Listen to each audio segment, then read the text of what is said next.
So you want to buy a massive cargo ship, or at the very least, you want to know what actually happens after you wire the money and take ownership. First off, a modern cargo ship can cost anywhere from $50 million, $120 million, to even $150 million.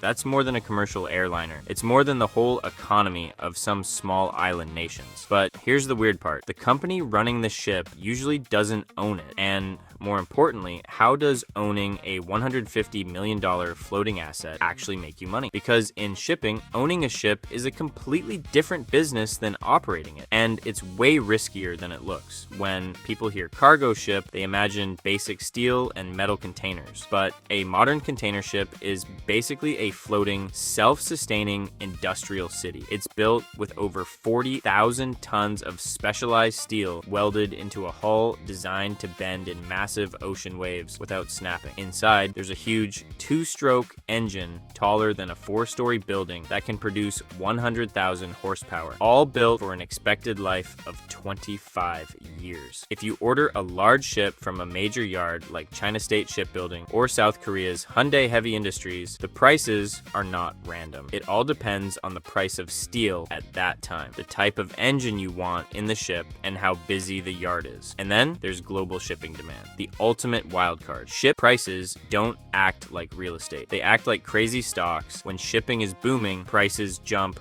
way up. During bad times, they collapse completely. For example, during the 2008 economic crisis, some ship values dropped more than 40% in a single year. Ships that cost $100 million to build were suddenly worth just $60 million before they even touched the water, simply because demand dropped. In global shipping, there are three main players: the shipbuilders, the ship operators, and the ship owners. And almost always, they're completely separate companies. For example, a global carrier like Maersk, MSC, or CMACGM operates thousands of ships. You see their logos painted on the side, but they do not own all of those vessels. In fact, many operators prefer to own as few as possible. A lot of them are just rented. So who actually holds the deed to that $150 million piece of steel? It might be a Greek shipping family. Families in Athens control roughly 20% of the world's entire merchant fleet. For them, it's a family business of buying low and selling high. It could be a German fund where regular citizens pool their money to buy a single container ship for tax breaks, or a Japanese leasing company,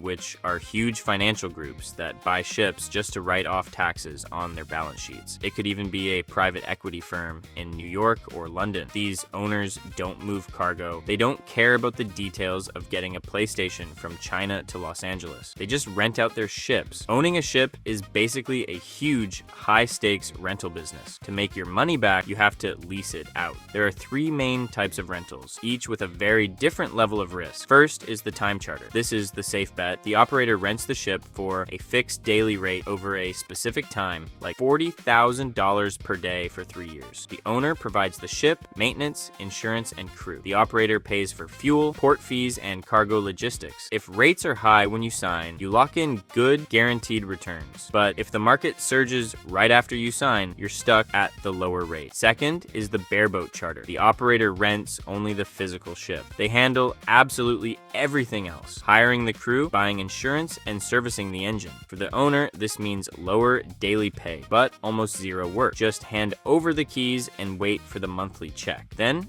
comes number 3, the spot market. Here, ships are rented trip by trip. Rates jump around like crazy based on news, seasonal demand, or sudden global events. This is where owners make insane money. When the Ever Given got stuck in the Suez Canal in 2021 and blocked global trade, spot rates went crazy high. Ships that usually rented for $15,000 a day were suddenly going for $150,000 a day.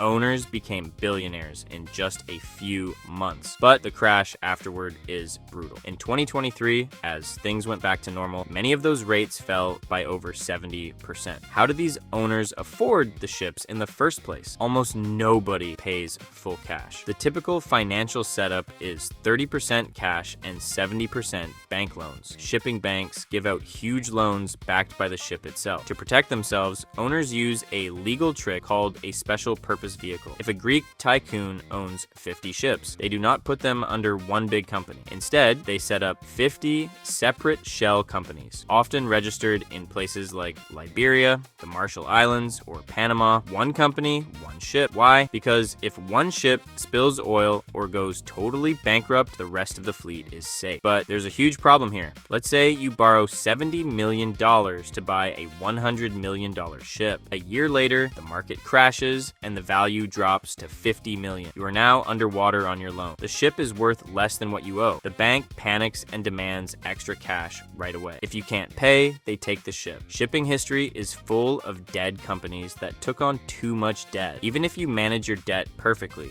you still face another huge problem: new laws. A ship physically lasts 25 years, but environmental rules are changing fast. The push to cut pollution means sudden requirements for new fuel setups, engine upgrades, and huge exhaust scrubbers, costing millions per ship. What happens if you build a ship today that runs on natural gas, only to find out in 10 years that the world wants green methanol? Your ship becomes useless. It's too expensive to run, banned in major ports, and impossible to sell. Its $150 million value drops to zero. Owners are constantly gambling on fuel trends, carbon taxes, and world politics. Shipping rewards patience and destroys people who get overconfident. Because of this, ships are traded just like volatile goods. A vessel bought for $150 million might be worth $180 million in a boom because buyers need a ship today, or drop to $90 million in a crash. Some owners don't even plan to keep the ship for its full life. They just gamble. Buy low, rent high, sell high. And when a ship finally reaches the end of its 25-year life, it still has value. It sails one last time to shipbreaking beaches in places like India or Bangladesh. There, it is run onto the sand at high tide and torn apart by hand. The owner gets paid for the simple weight of the scrap metal. Even at the very end, a large cargo ship can bring in $15 million